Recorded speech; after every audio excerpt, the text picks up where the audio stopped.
Bien, bonjour à tous. Je ne reviens pas sur les remerciements parce que sinon nous allons perdre du temps, mais ils sont sincères. Donc Frédéric Savicki, moi je suis politiste, je ne suis pas historien, j'ai travaillé beaucoup sur les territoires du socialisme, où j'ai pu ici et là rencontrer à telle ou telle occasion l'ombre de François Mitterrand, mais mon point de vue c'était justement à l'époque d'essayer de comprendre aussi le PS, on pourrait dire indépendamment de ce qui se passait en haut, dans les cénacles de la rue de Solferino ou avant Cité Malesherbes. Je voudrais juste évoquer deux éléments pour lancer la discussion en rebond avec l'excellent présentation qui vient d'être faite par Anne-Laure Olivier. Il y a un livre d'histoire qui fait beaucoup parler de lui et qui est, j'espère, aussi lu en ce moment, c'est l'histoire mondiale de la France, de Patrick Boucheron. Et en pensant à ce livre, je me disais qu'il faudrait qu'on écrive une histoire locale de la France, dans le même esprit, c'est-à-dire non pas faire l'histoire des petits territoires, peut dire de façon superposée, mais voir finalement tout ce que l'histoire nationale de la France doit effectivement à cette diversité territoriale. Parce que, alors, il y a eu des travaux d'histoire restants très importants qui ont montré, par exemple, que mai 68, c'était pas mai 68 au quartier latin, c'était des mobilisations ouvrières, paysannes, dans l'ensemble de nos territoires, et qui souvent d'ailleurs remontaient à avant 68. On a récemment le livre de Jean Vigreux sur le Front populaire qui s'est inscrit un petit peu dans la même démarche.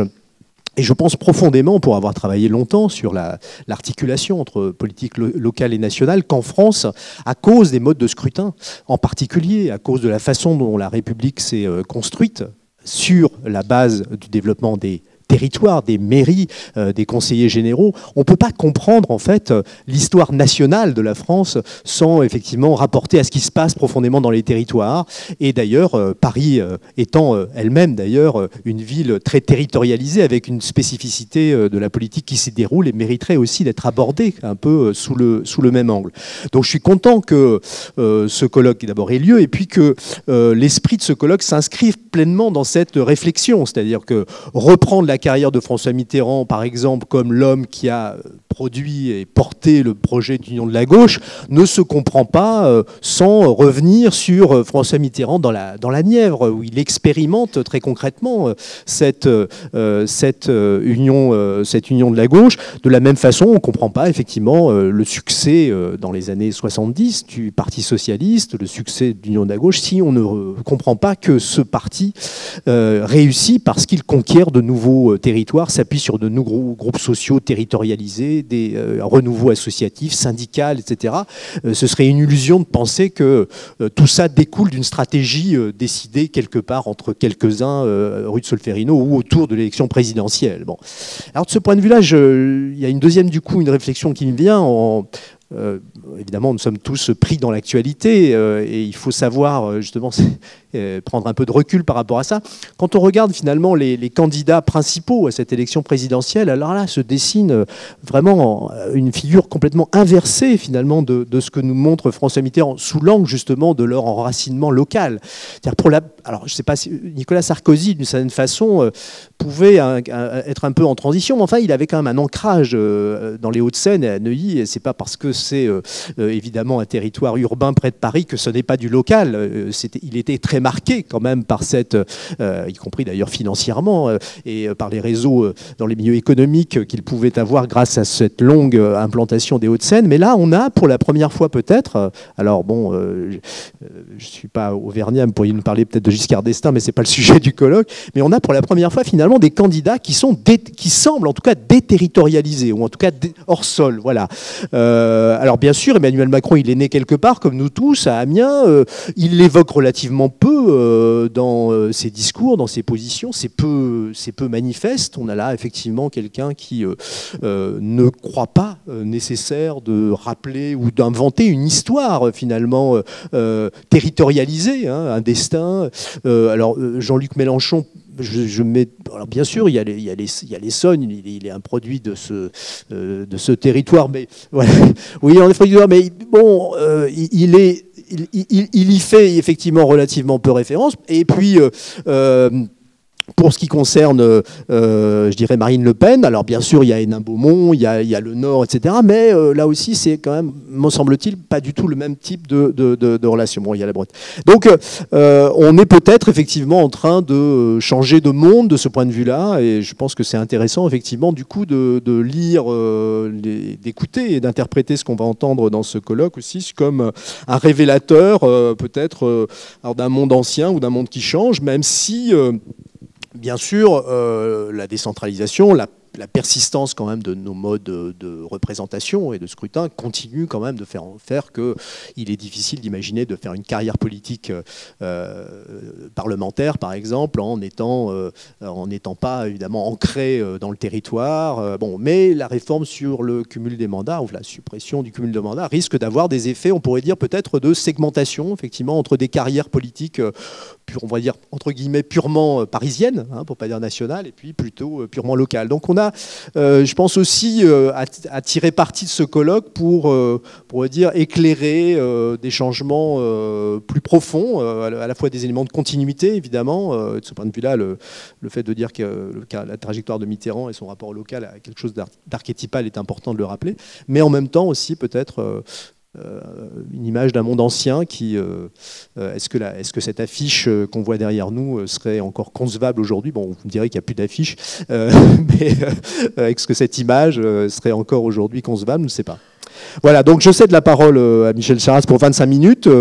J'espère que ce sera suffisant pour dire tout ce qu'il nous a à dire, mais ça permettra peut-être du coup d'avoir peut-être ensuite un échange de questions-réponses avec la salle. Donc merci d'essayer de respecter ce temps.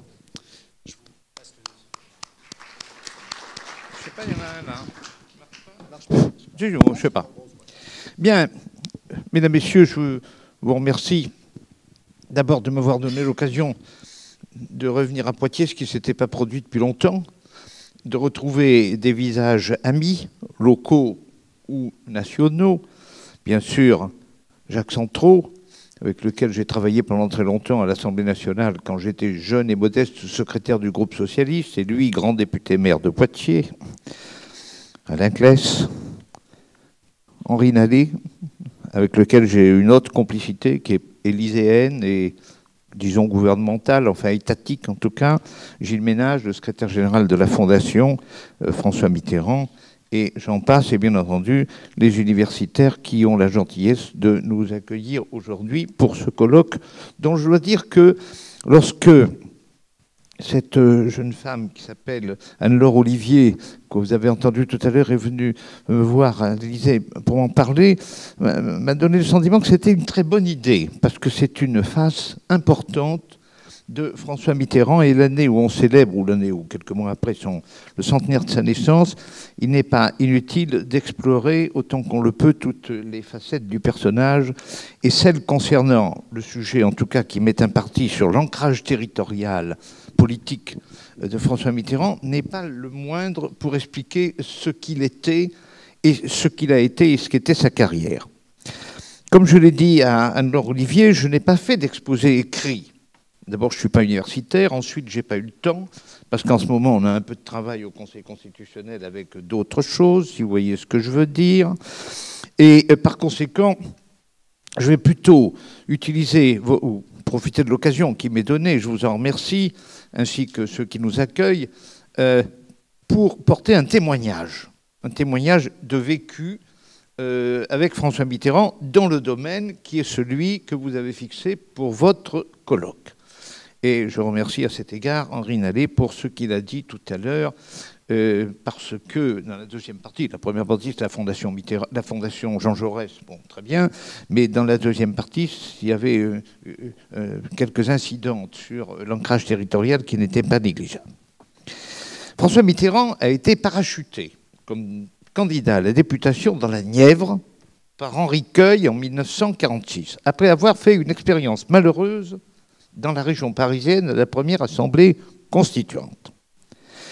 Et il a compris, du jour où il a été élu député de la Nièvre, l'importance de l'ancrage local, qu'il n'avait pas quand il est arrivé dans la Nièvre.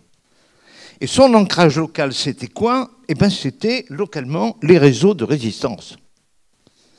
qui était, permettez-moi de le dire, d'une autre manière sans doute, une autre forme d'ancrage local, mais passons. Donc il a compris l'importance de s'enfoncer en profondeur dans le territoire, et c'est comme ça qu'il a décidé de conquérir dans son département tous les pouvoirs locaux qu'il estimait nécessaires. Parce que je vous dis, il s'était rendu compte que c'était très difficile d'être élu député et qu'il serait sans doute encore plus difficile, la résistance s'éloignant, d'être réélu député. Et c'est grâce à l'ancrage local que s'il a été battu aux élections législatives en 1958, il a été 6 mois après, élu sénateur dans le même département, parce que, permettez-moi de vous dire, pour avoir été moi-même pendant 30 ans sénateur, on n'est pas élu sénateur par l'opération du Saint-Esprit, ni par les messes de la rue de Solferino. Bien. Il n'a pas cessé de bétonner son département jusqu'à son élection en 81, avec des emplois du temps déments. Et Anne-Laure Olivier faisait allusion tout à l'heure au journal à Anne, qui, je crois que c'est moi qui lui ai recommandé de le lire d'ailleurs, ou peut-être qu'elle y avait pensé elle-même. Après tout, les grands esprits peuvent se rencontrer. Et je dois dire que, en dehors de l'aspect sentimental, de l'aspect personnel, de l'aspect poétique, etc., ce qui est le plus intéressant dans le journal à Anne, c'est qu'il raconte sa vie à Anne. Il lui écrit, la plupart du temps depuis la Nièvre, mais pas seulement. Il raconte sa vie d'une façon détaillée. Et il n'a pas cessé, d'ailleurs, d'exercer ses mandats locaux jusqu'à 1 mois avant d'être élu président. À peine 1 mois avant d'être élu président, il présidait encore le conseil général de la Nièvre et le conseil municipal de Château-Chinon pour voter le budget.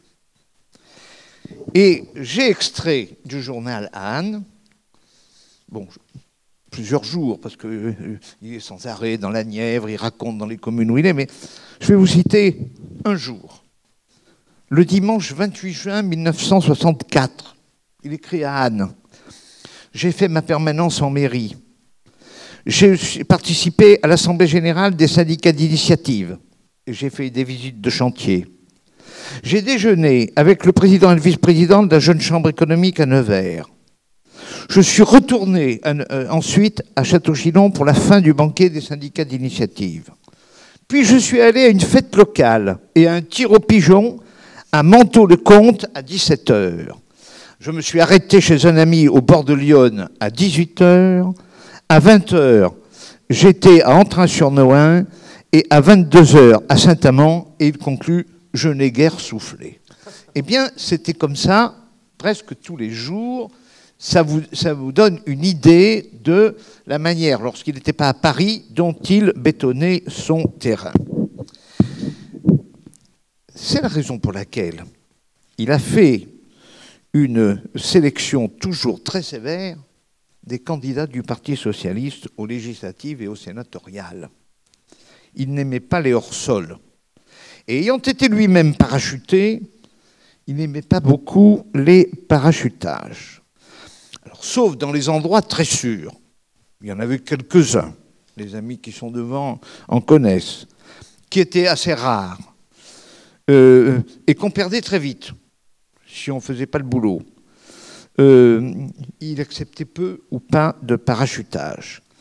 Et les parachutés élus étaient priés par lui de conquérir rapidement les places fortes du coin pour s'ancrer dans le territoire. Et il avait, je dois dire, j'ai cherché le mot dans le train tout à l'heure, je ne peux pas dire un certain mépris, parce que ce n'était pas son tempérament, mais un peu de condescendance, avec les petits jeunes gens qui venaient le voir au parti, et qui lui disaient je voudrais être candidat, monsieur le président, à tel endroit. Bon, très bien, vous êtes du coin? Non, non, pas du tout, mais bon, j'ai un copain qui m'a dit que là, il y avait peut-être que... Ah bon, très bien, mais vous savez où c'est? Non, non, pas vraiment, mais il y aurait peut-être une possibilité, parce que le député est vieux, etc., etc. Il lui arrivait, certes, d'envoyer en mission, et il disait en mission, avec prière de faire un galon d'essai, tel ou tel, puis surtout après, de conquérir les places fortes et ensuite la circonscription.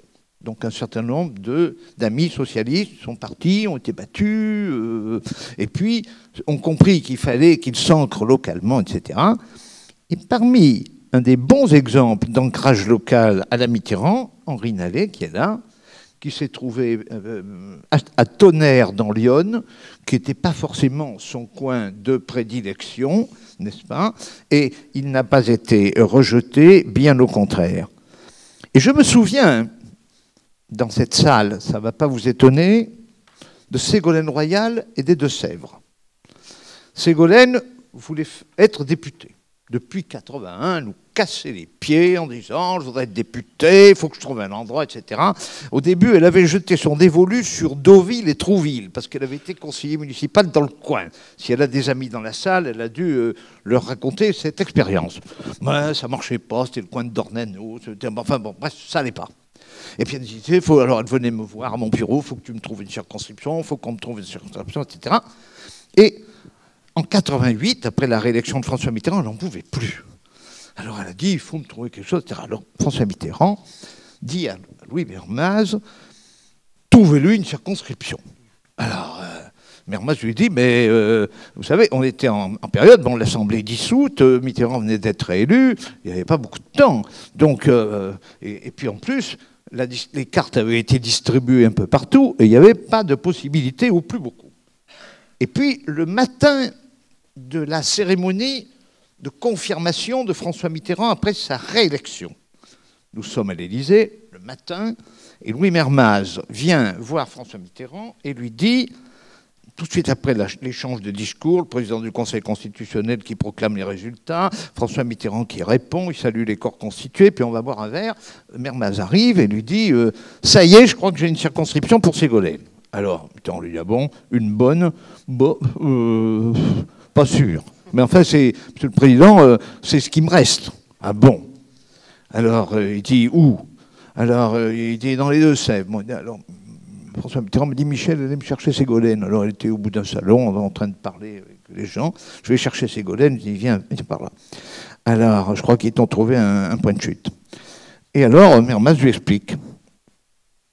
Il lui dit, il faut être ce soir, avant 18h, à la Fédération socialiste des Deux-Sèvres. Et je dois dire que tout énarque qu'elle est, je ne suis pas sûr qu'elle savait vraiment où étaient les Deux-Sèvres, et Niort faisait peut-être partie pour elle des territoires encore inexplorés. Et donc elle a dit, mais comment je vais faire pour aller là-bas, etc. Je lui ai dit, ben écoute, je vais te donner une voiture de l'Élysée. On m'avait dit, faites le nécessaire. J'ai donné une voiture de l'Élysée. Et j'ai dit à la voiture, vous l'amenez à Niort, il faut qu'elle soit là-bas avant 18h. Bien, monsieur. Et elle est partie. Elle n'a pas pris d'affaires. Elle n'a pas eu le temps de passer chez elle, etc. On lui a dit, tu rentreras tard ce soir, vous la ramenez, bon, pour qu'elle puisse se faire inscrire et comparaître devant les camarades, etc., etc. Et quand elle est partie, François Mitterrand m'a dit, elle ne sera pas élue. Mais ça va lui éteindre le cuir. Et si elle est élue, bah, c'est qu'elle se sera bien débrouillée. Il s'est trouvé qu'elle a été élue. Mais en fait, il voulait lui donner l'occasion d'aller bétonner un coin pour la prochaine fois. Parce que la circonscription était considérée comme, par Louis Mermaz en tout cas, comme difficilement prenable. À partir de 1971, c'est-à-dire du congrès d'Épinay, et jusqu'en 1981, le Parti socialiste et François Mitterrand y a beaucoup veillé, je parle sous le contrôle des amis qui sont là, est allé de conquête locale en conquête locale. On a pris progressivement les départements, les uns après les autres, etc., les villes moyennes, les grandes villes, etc., etc. Et c'est grâce à cet ancrage local que François Mitterrand a été élu en 1981. Parce que son talent personnel, sa personnalité ont compté pour beaucoup. Mais croyez-moi, si on n'avait pas eu ce réseau d'élus départementaux, municipaux, partout, dans les villes, dans les campagnes, etc., avec des réunions qui se faisaient partout, à l'initiative des élus locaux, on n'en serait pas sorti. C'est ce qui a permis d'amortir le choc au municipal de 83, où on a perdu un petit peu, mais pas grand-chose, n'est-ce pas? Et ça, il en a été de même pour les cantonales, et je dois dire que aux élections locales qui ont marqué les deux septennats de François Mitterrand, on a épargné quand même beaucoup de secteurs grâce à l'ancrage local. Comme président, et on l'a dit un petit peu avant moi tout à l'heure, il n'était pas enfermé à l'Élysée. Il y a des présidents avant lui qui disaient on s'ennuie à l'Élysée, on est enfermé dans cette baraque, on s'embête. Il y en a même un qui a démissionné parce qu'il s'embêtait trop, Casimir Perier. Comme il n'avait d'ailleurs pas prévu son logement pour après l'Élysée, il est encore resté 15 jours pendant que Félix Faure était là, qui disait j'en ai marre de le croiser en robe de chambre tous les matins dans les couloirs de l'Élysée, parce que bon, très bien. Mais il ne restait pas enfermé à l'Élysée. Et Henri Nallet l'a un peu dit, il sortait beaucoup. Et de temps en temps, comme ça, il disait tiens, à moi ou à d'autres, parce qu'on était plusieurs, il disait qu'est-ce que vous faites ce matin? On va aller déjeuner avec des amis, où ça? À Tours. Tiens, on va aller... Bon, très bien. Parce qu'il n'avait pas... Il avait des lieux, Anne-Laure, mais il n'avait pas forcément des lieux spécifiquement de prédilection. C'est-à-dire qu'en fait, il aimait la France, il aimait toute la France, et il se sentait chez lui partout. Il choisissait plutôt les secteurs, les zones rurales, les petites communes, petits villages où il allait retrouver des copains. Là, c'était des copains des maquis, là, c'était des copains de la Résistance, là, c'était des copains de l'UDSR, là, c'était des anciens de la 4ème République, là, c'était des gens qu'il avait connus dans d'autres circonstances. Étant entendu que nous tous qui avons été son collaborateurs, on est incapable de dire avec précision le nombre de gens qu'il connaissait, dans quelles circonstances il les avait connus.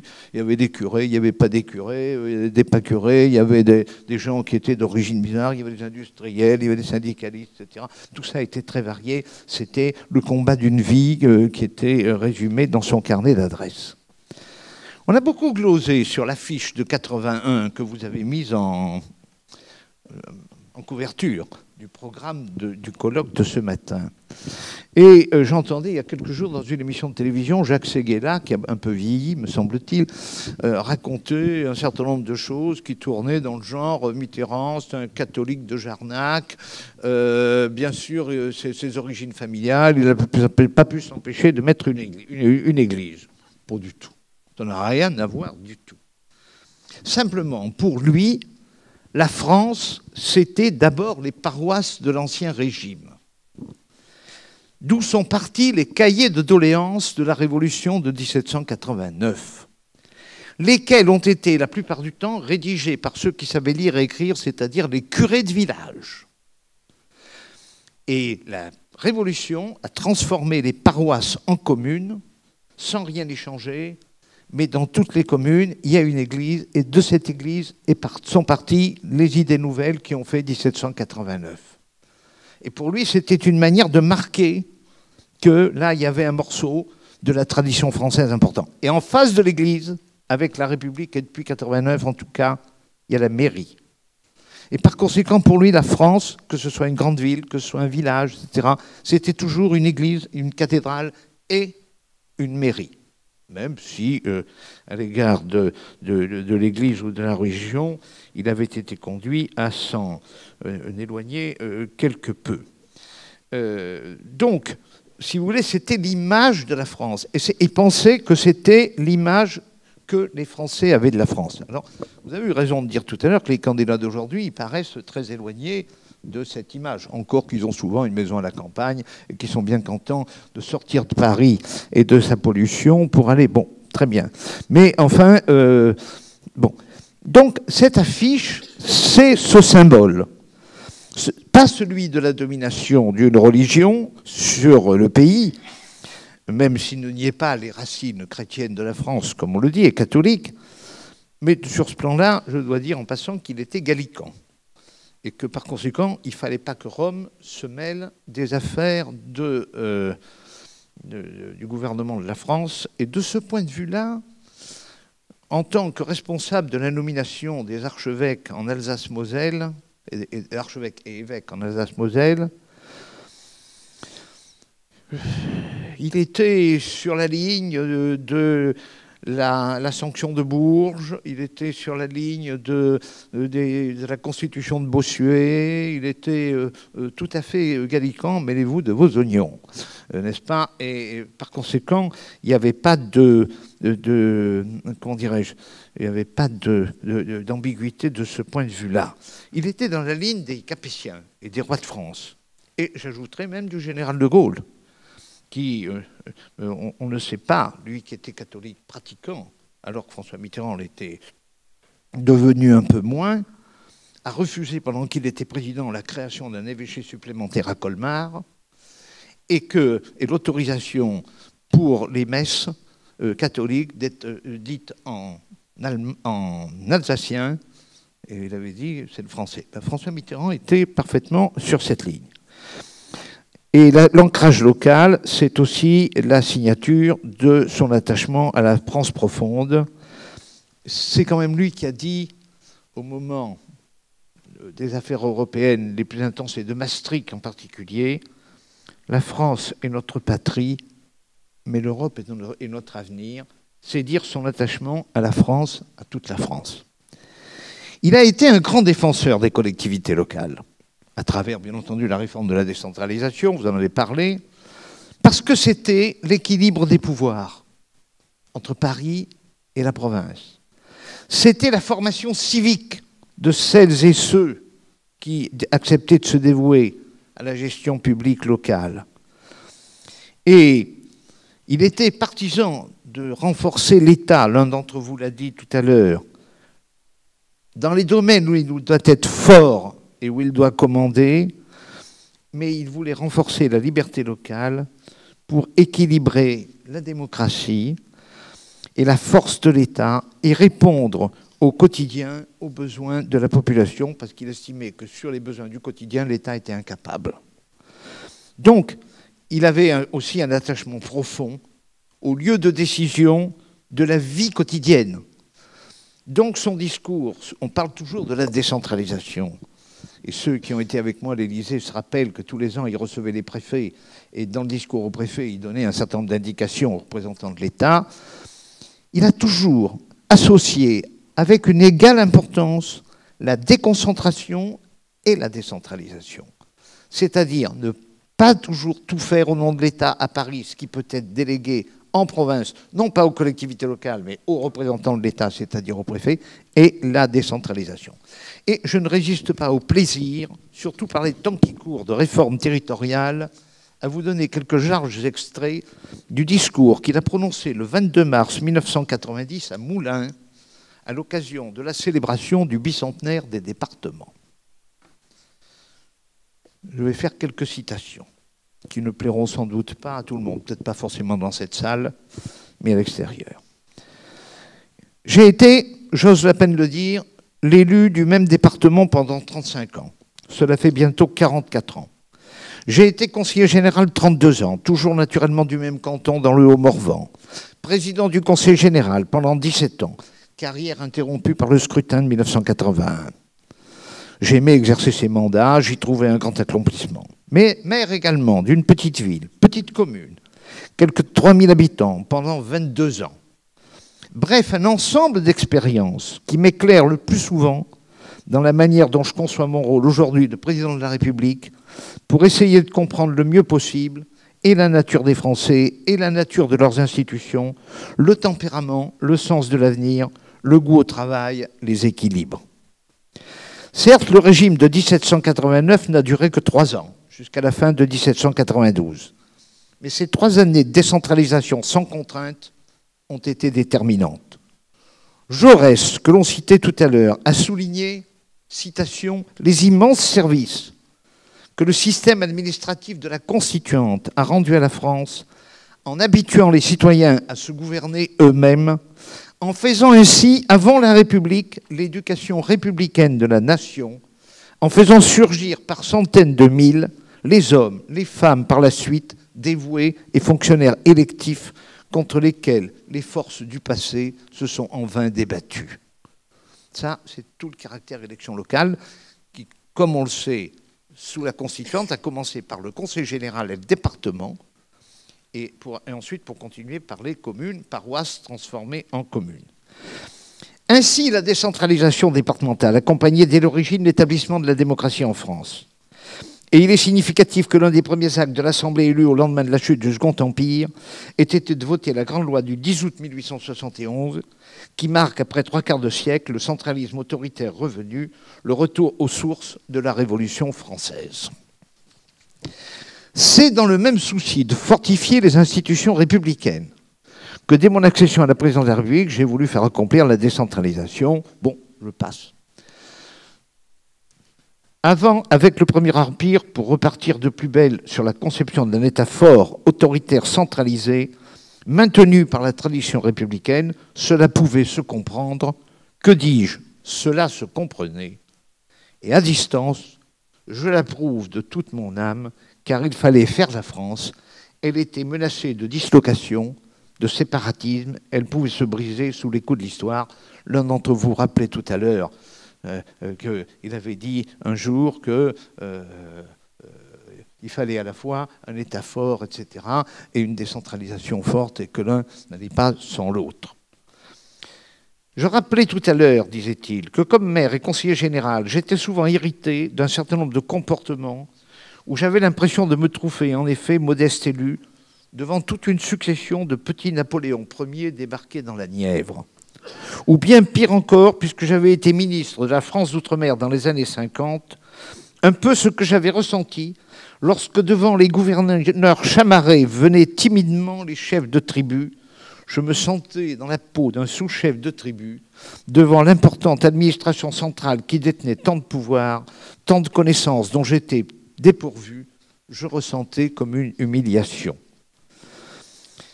Et il parle des petits maires, des petites communes, que moi je connaissais de près, etc., etc. Il rappelle qu'il faut que les administrations centrales se résignent à limiter leurs activités aux missions qui sont les leurs. Bon, bref, la déconcentration. Et il était reçu par le président du Conseil général de l'Allier dans cette circonstance, s'appelait Jean Cluzel. Il disait, le président Cluzel n'a pas vu d'un bon œil la transformation des régions en collectivités territoriales. Il était très anti-région. Le détester. Et son expérience à la région Bourgogne et à la Coder à Dijon, Henri Nallet se rappelle de ce qu'il nous disait, c'était affreux, il considérait que tout ça c'était un roupie de sansonnet. Elle était pourtant inévitable, quand ne serait-ce que parce que la plupart des pays voisins de la France sont eux-mêmes divisés en entités comparables. Ce que les membres du Parlement européen vivent chaque jour, qu'il s'agisse des Länder allemands, des régions italiennes, des communautés espagnoles, ou bien dans le cadre européen, où des relations bilatérales établissent et se développent de part et d'autre des frontières. Ce qui peut ne pas sembler satisfaisant, c'est peut-être le nombre excessif et, comment dirais-je, la spécificité peut-être insuffisante des régions françaises. Ce sont des problèmes auxquels il convient de réfléchir.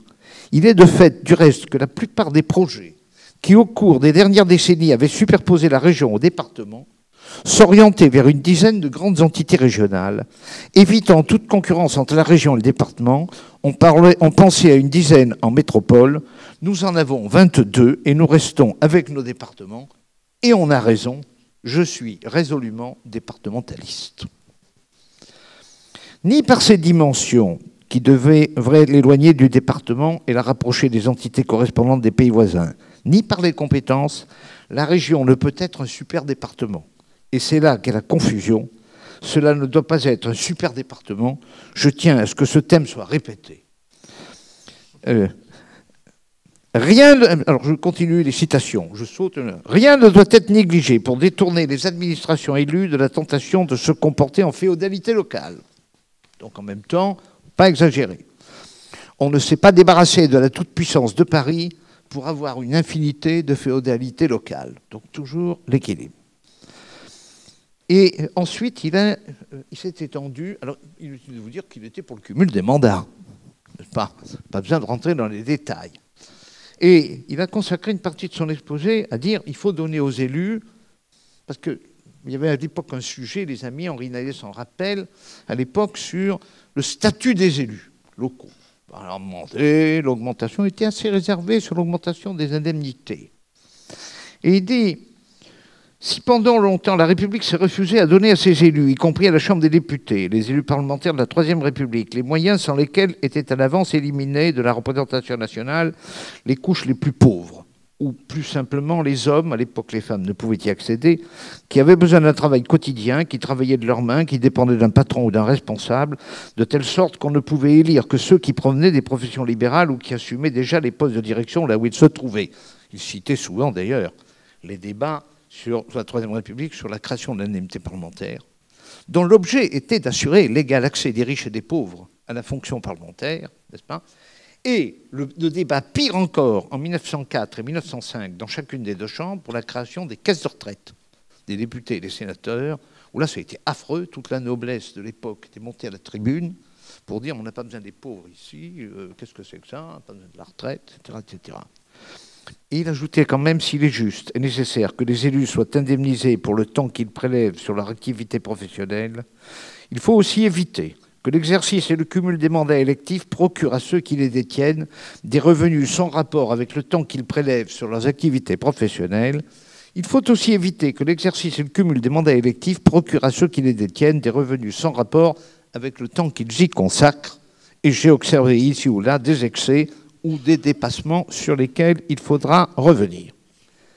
Et puis après, il attaque, un peu long, je m'excuse. Je vous ai dit à quel point j'ai été attaché à l'institution cantonale.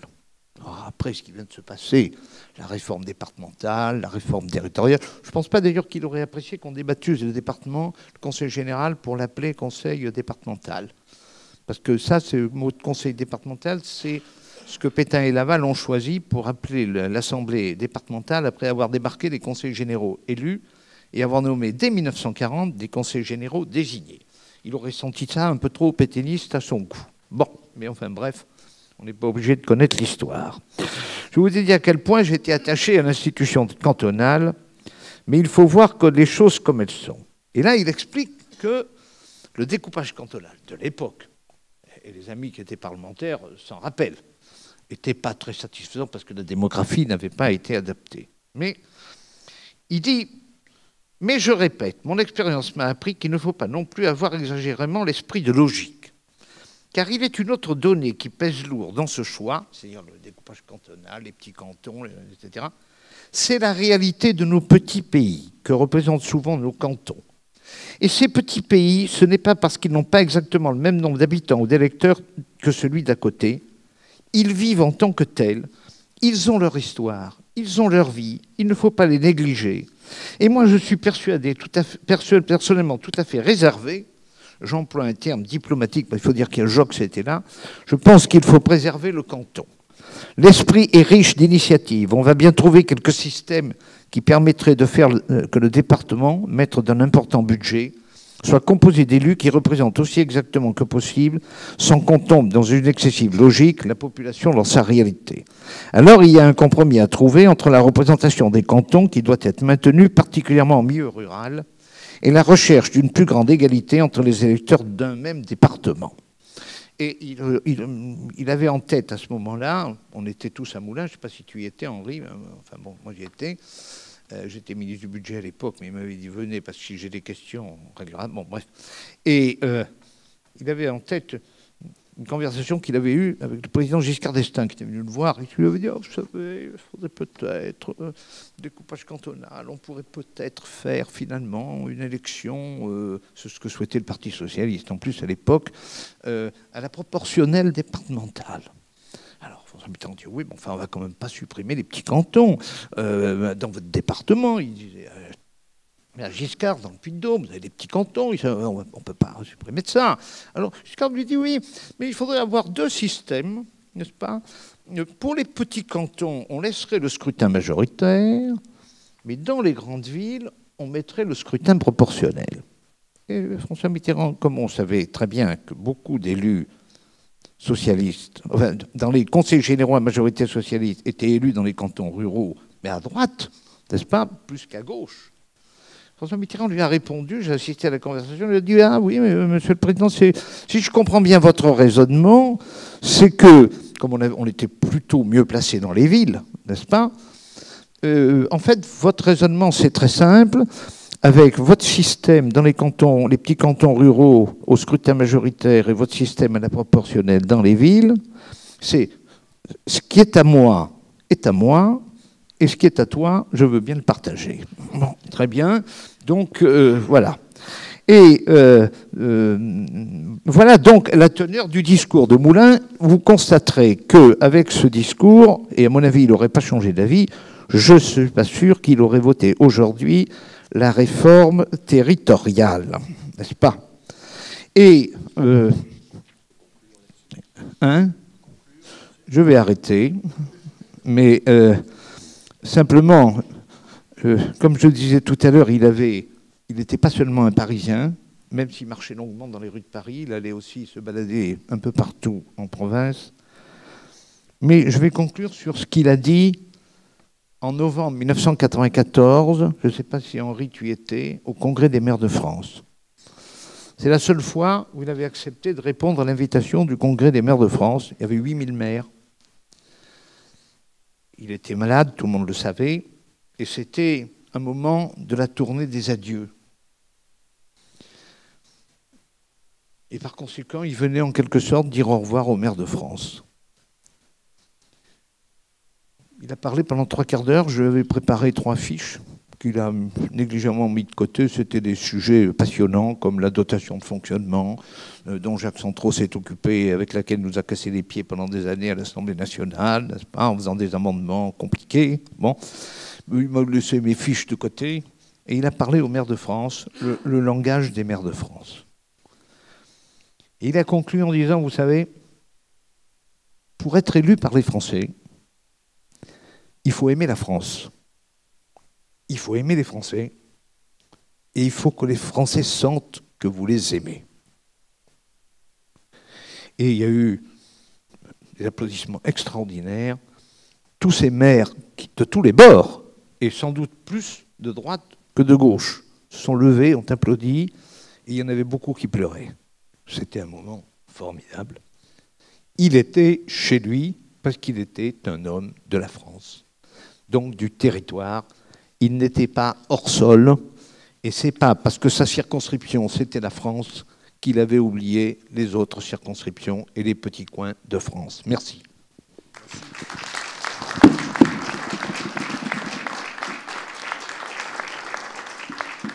Alors, peut-être peut-on prendre quelques questions ou réactions pendant 5-10 minutes pour ensuite donner la parole à Jean Vigreux et à Noéline Castagnier pour leurs interventions respectives. Voilà, si des mains se lèvent. Moi, j'avais eu juste, peut-être pour lancer les choses, une question. Vous avez évoqué, en citant le journal à Anne, l'emploi du temps dément, quoi. Alors, bien sûr, bon, après l'Élysée, c'était un autre emploi du temps, mais c'est toujours quelque chose qui fascine quand on ne fait pas de la politique soi-même. C'est comment on gère ça, on pourrait dire domestiquement, effectivement, physiquement aussi, quoi. Est-ce qu'il y avait des phases, je sais pas, bon, il découpait le temps mensuel ou hebdomadaire, concentré. Là, vous nous citez une journée, donc effectivement, est-ce qu'il en faisait le maximum une journée pour mieux se consacrer à autre chose ou se reposer à d'autres moments? Enfin bon, ou est-ce que c'était un homme qui avait une capacité, il dormait peu, est-ce qu'il avait une capacité physique étonnante? Enfin voilà, on aimerait un petit peu en savoir un petit peu plus, parce qu'effectivement, on a l'impression si vous voulez, d'abord, à l'époque, il n'avait pas un nombre, localement je veux dire, un nombre très important de collaborateurs. Les présidents de conseils généraux n'avaient pas de cabinet. Il avait 2-3 collaborateurs à Nevers, n'est-ce pas? À la mairie, c'était pareil. Il n'était pas entouré d'assistants qui lui préparaient des emplois du temps. Il faisait tout lui-même, sur des bouts de papier. Je rappelle Henri qui mettait dans sa poche des petites fiches, il sortait son stylo, il écrivait des trucs, bon, etc. Donc, il organisait ça. Et jusqu'au jour où il a eu un chauffeur au conseil général, il conduisait lui-même sa voiture. Et dans le journal à Anne, il explique d'ailleurs qu'il a dérapé une nuit sur le verglas dans le Morvan, il est allé au fossé, il a attendu jusqu'à 2 ou 3 heures du matin qu'un char à bœuf vienne le sortir du fossé. Bon. Donc il travaillait beaucoup, il faisait ça tout seul en plus, tout seul. Et il circulait lui-même en voiture. Et il ne prenait pas toujours le chauffeur.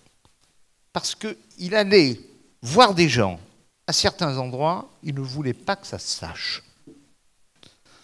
Et il me disait toujours, faites attention, au chauffeur, au pluriel, il parle. Très bien. Alors, c'est vrai. D'ailleurs, moi, à l'époque où j'étais ministre, ou à l'Élysée, je ne prenais jamais la voiture de chauffeur le soir pour sortir. Je n'avais pas envie qu'on sache où j'allais bouffer. Je prenais la voiture tout seul. Et voilà. Bon, très bien. Y compris une voiture de l'Élysée ou une voiture du ministère. Bon, très bien. Donc, il faisait ça tout seul. Et il abattait un boulot considérable. Alors, il dormait assez peu. Enfin, il se couchait tard, il se levait tôt. Et puis, alors, je vais vous dire, quand il était à l'Élysée, voilà encore un peu l'ancrage territorial. Il avait demandé, dès 81, qu'on lui prépare 2 revues de presse le matin. La revue de presse de province et la revue de la presse parisienne. Et en se levant le matin, le militaire de permanence à l'Élysée, qui faisait la revue de presse, lui portait la revue de presse de province. Il lisait la revue de presse de province, puis il prenait son petit déjeuner, et là, il lisait la revue de presse parisienne. Et il disait toujours, bon, en posant la revue de presse de province, maintenant que je sais ce que pense la France, voyons un peu ce que pensent les rédactions parisiennes. N'est-ce pas ? C'était dire la distance qu'il avait avec tout ça. Et j'ajoute que, en reconnaissance de ce qu'il était, le journal La Montagne de Clermont-Ferrand, qui a racheté le journal de la Nièvre, et qui est devenu donc propriétaire du journal de la Nièvre, avait demandé à François Mitterrand de désigner un administrateur du journal de la Nièvre. Et il avait un administrateur, conseil d'administration, qui surveillait un peu le comportement du journal.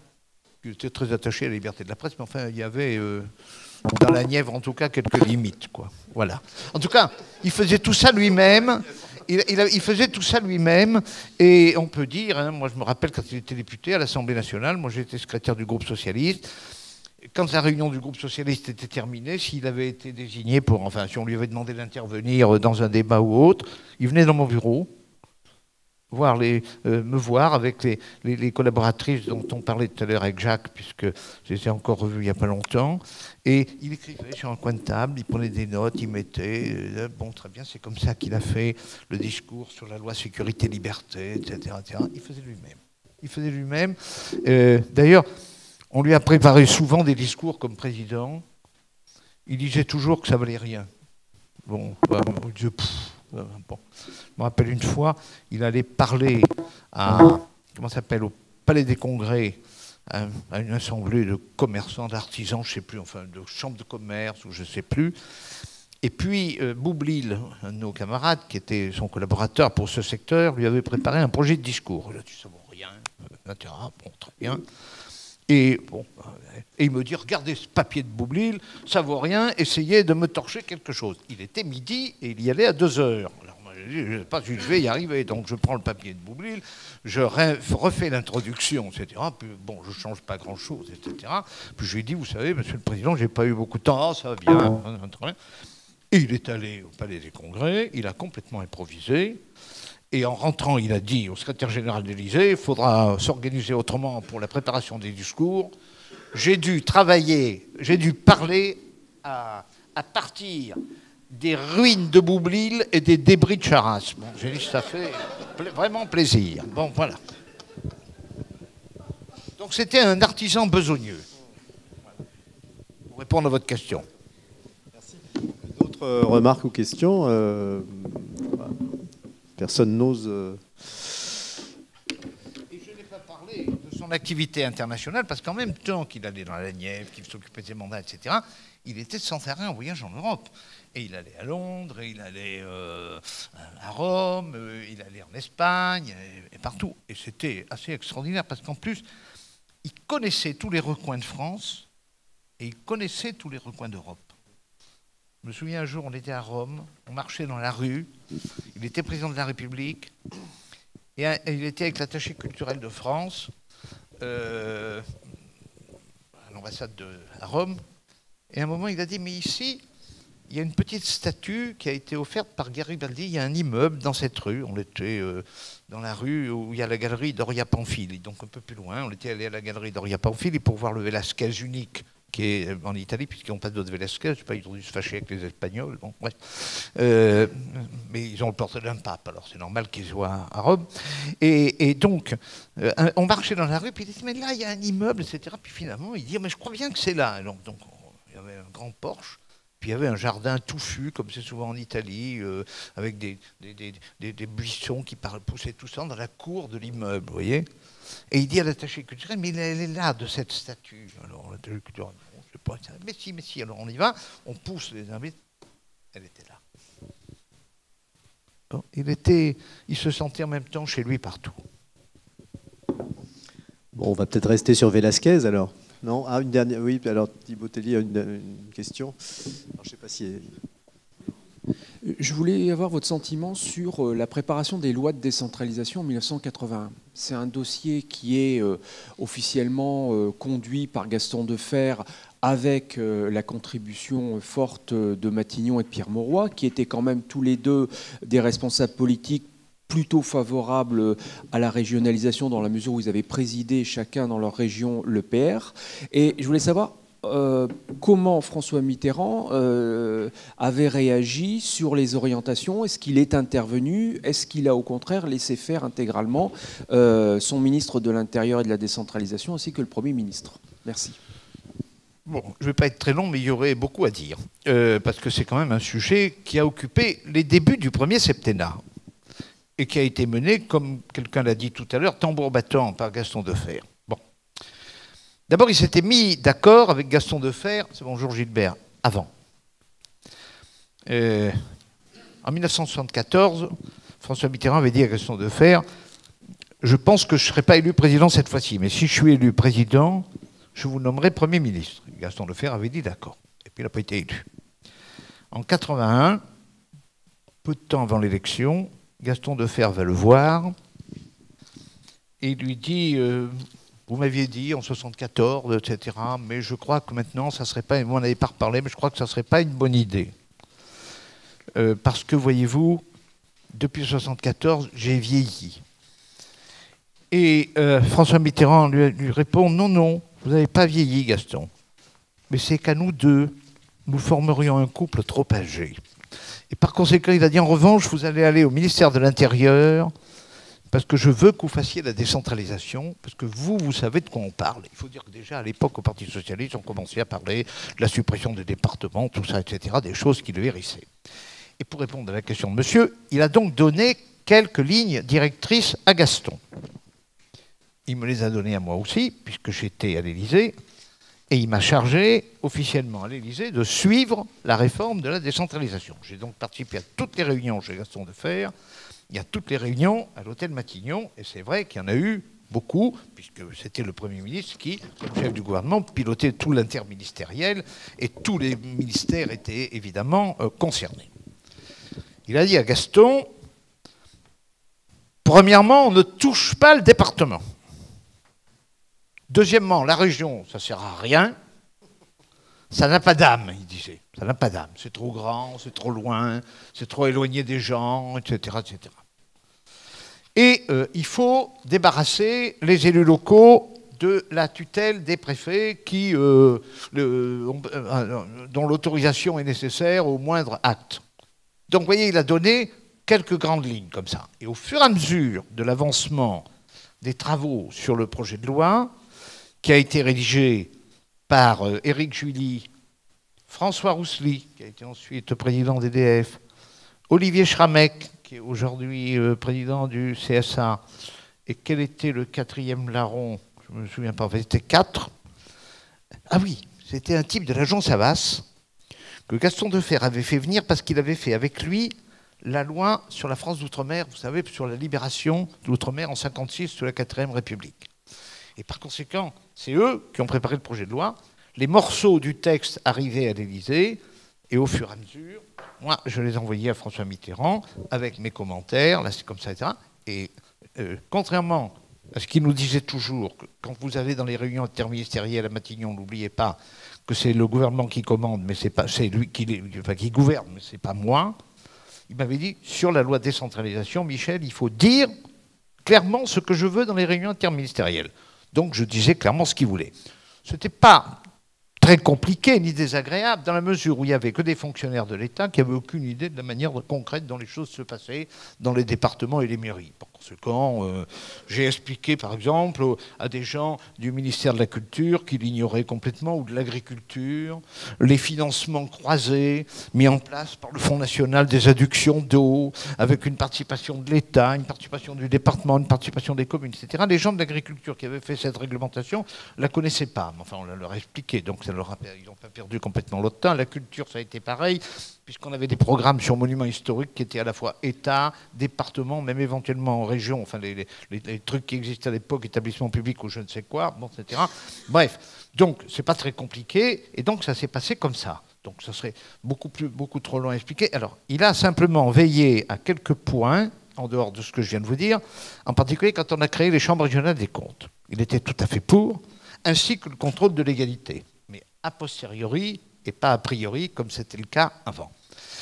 Et quand on a créé les chambres régionales des comptes, il m'a dit « Je ne veux pas que les présidents des chambres régionales des comptes soient logés.